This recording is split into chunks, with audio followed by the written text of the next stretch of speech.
کوئی منفرد اور ٹپیکل رول کرتا ہوا نظر آئے گا تو 99% وہ تھیٹر کا آرٹسٹ. ارے تھیٹر اتنا سکھاتا تھا.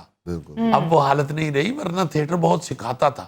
جی مختلف رول کرنا اور بڑے اچھے طریقے سے رول کو اڈاپٹ کرنا یہ تھیٹر سکھاتا تھا. چونکہ 16, 17, 18 دن یا 2 مہینے ہوتے تھے ایک ہی ڈرامہ ایک ہی کریکٹر کرتے ہوئے گزر جاتے تھے, ایک ہی لائن بولتے ہوئے, تو اسے مختلف انداز میں ڈیلیور کرتے یا مختلف انداز اپناتے ہوئے پرفارمنس کا بڑا تجربہ ملتا. بڑی خوبصورت تم نے بات کی کہ ان کی اداکاری کی جان جو ہے ان کی آواز میں تھی. وہ یاد ہے وہ جو سرکس والا ڈرامہ تھا, اس میں صرف ایک آواز ہے, 1 روپا 1 روپا 1 روپا 1 روپا. لگتا تھا کہ وہ باقاعدہ اس ڈرامے کی جان ہے وہ جو آواز ہے. آغاز ویسے انہوں نے 1985 میں 85 میں ایک اصغر ندیم سید صاحب کے لکھے ہوئے ڈرامے آسمان سے کیا تھا. یہ ٹی وی ڈرامہ تھا. جی. اس کے بعد پیاس تھا جس میں بڑے بڑے قداور اداکار تھے, جن میں افضال احمد صاحب, عابد علی صاحب, ان کے درمیان کھڑے ہو کے سہیل اصغر صاحب نے با کمال اداکاری کی. اس میں ان کی کنٹینیوٹی تھی, میں صدقے تھی وہاں, ہم آدمی ہیں ذرا وکھری ٹائپ. نہ صدقے تھی وہاں, نہ آپا نہ, وڈے خان کو کچھ مت کہنا, تمہیں پتا ہے ہم بندے ہیں ذری وکھری ٹائپ کے. بڑی مشہور ہوئی تھی, بہت بڑا رول انہوں نے کیا تھا. اس ڈرامے میں اداکاری جو انہوں نے کی تھی وہ تو خیر پورے پاکستان میں وہی مشہور ہو گئی تھی, مگر جب انہوں نے یہ خواہش کیا نا تو وہ تو پھر رات کو باتیں ان کے رول کی اور کوڈو کے رول کی, جاوید کوڈو اور ان کا رول, سرکس کے یہ کارندے بنے ہوئے ہیں, تو ان کے رول کی ہی رات کو محلوں میں ڈسکشن ہوا کرتا. عزیزی ہینا شاہین بھی اسی ڈرامے سے ہٹ ہوئی تھی. ہاں سارے رول ہٹ تھے, مگر واقعی یہ ٹرائنگل جو تھا نا, سہیل اصغر صاحب, جاوید کوڈو صاحب اور ہینا شاہین, تو بہت ہٹ تھا یہ ٹرائنگل. اچھا پھر بے شمار بہت بڑے ڈرامے سہیل اصغر صاحب کے حصے میں آئے ہیں. چاند گرہن, من چلے کا سودا, آگ, پھر تیری میری لو سٹوری, آپ کی کنیز, کیسی ہے دیوانگی, بے شمار ایسے ڈرامے انہوں نے کیے ہیں جس میں انہوں نے منجی ہوئی اداکاری کی. اور بیچارے کچھ عرصے سے بیمار ہو چکے تھے, کراچی شفٹ ہو گئے ہوئے تھے, چونکہ ڈرامہ اب کراچی میں ہی زیادہ تر پروڈکشن ہوتی ہے. تو عابد علی صاحب کے ساتھ ان کی بڑی دوستی تھی. عابد علی صاحب کے کہنے پہ ہی وہاں بیریا ٹاؤن شفٹ ہو گئے ہوئے تھے, ان کے پاس ہی. تو دیکھیے بیریا ٹاؤن کے قبرستان کی پہلی قبر عابد علی صاحب, تو اسی قبرستان میں ان کو بھی دفنایا گیا, سہیل اصغر صاحب کو. میں یہ پچھلے دنوں جب انہوں نے ایک بڑا میجر آپریشن کروایا تو مجھے پتا چلا, تو میں نے ان کو فون کیا, تو اس وقت میری بھابھی سے بات ہوئی, پھر انہوں نے ان سے بھی بات کروائی, تو بڑے بیمار تھے, بہت بیمار ہو چکے تھے. پھر ابھی جس دن فوت ہوئے ہیں تو میں ایسے ہی جا رہا تھا تو مجھے فون آیا پی ٹی وی اسلام آباد سے کہ سہیل اصغر صاحب کی جو خبر ہے کیا وہ سچ ہے. تو میں نے کہا جی مجھے معلوم نہیں ہے, میں سفر میں ہوں. تو میں نے فون بند کر کے تو سہیل اصغر صاحب کا نمبر ملایا, تو ان کی بیگم صاحبہ نے, ہماری بہن نے اٹھایا فون. تو میں نے کہا سہیل اصغر صاحب گھر ہیں؟ تو کہتے ہیں جی اب وہ یہ گھر چھوڑ گئے, اب وہ اپنے اصلی گھر چلے گئے. تو یہ حوصلہ جو ہے نا یہ کرنا پڑتا ہے. میں اسی ایک فکرے سے کتنی دیر مجھے وہ اپنی بہن پہ اتنا پیار آیا کہ دیکھیے اللہ پاک کے حکم کو کس طرح یہ قبول رہے ہیں, کس طرح قبول کر رہے ہیں کہ چلے گئے ہیں جی, وہ اصلی گھر چلے گئے. تو اللہ تعالیٰ ان کو جنت الفردوس میں جگہ عطا فرمائے. ماشاءاللہ بہن ہماری بڑی پڑھی لکھی اور بڑی حوصلے والی خاتون, اور انہوں نے سہیل اصغر صاحب کی یہ جو بیماری ہے اس میں ان کی بھرپور خدمت کی, بہت ساتھ دیا. اللہ تعالیٰ ان کو اس کا اجر دے. بہت بڑے فنکاروں کی جو لسٹ ہے ہمارے پاکستان کی, اسی لسٹ میں ان کا بھی نام بڑا روشن تھا. اور خاص طور پہ یہ جو سرائکی بیلٹ ہے, ہماری یہ جو ملتان کی مٹی ہے, ادھر سے جو چند بڑے فنکار پاکستان کو ملے, ان میں ان کا نام سر فہرست. بے شک اللہ پاک ان پہ بڑی رحمت کرے اگلے جہان میں بھی. بچے ان کے ماشاءاللہ بڑے انٹیلیجنٹ ہیں, بہت انٹیلیجنٹ میں نے سنا ہے بچے ماشاءاللہ, پڑھے لکھے اور بڑے خوب اپنے زندگی میں وہ محنت کر رہے ہیں. مگر جب باپ چلا جاتا ہے اور پھر اتنا بڑا نام گھر سے نکل جاتا ہے, خاندان سے چلا جاتا ہے, سر سے اٹھ جاتا ہے, تو دکھ تو اس کا پھر ایک بہت ہی بڑے حادثے جتنا ہوتا ہے.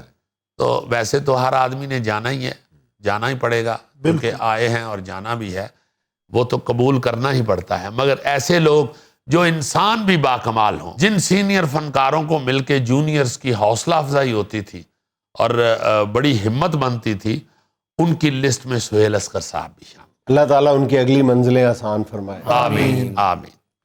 ناظرین، یہ تھا آج کا حسب حال، اور آج کی چھوٹی سی بات یہ کہ اپنے بارے میں نہ کسی فقیر سے پوچھیں نہ پیر سے، پوچھنا ہے تو اپنے ضمیر سے پوچھیں۔ خوش رہیں، خوش رکھیں۔ آپ سے ملاقات ہوگی انشاءاللہ کل۔ اللہ حافظ۔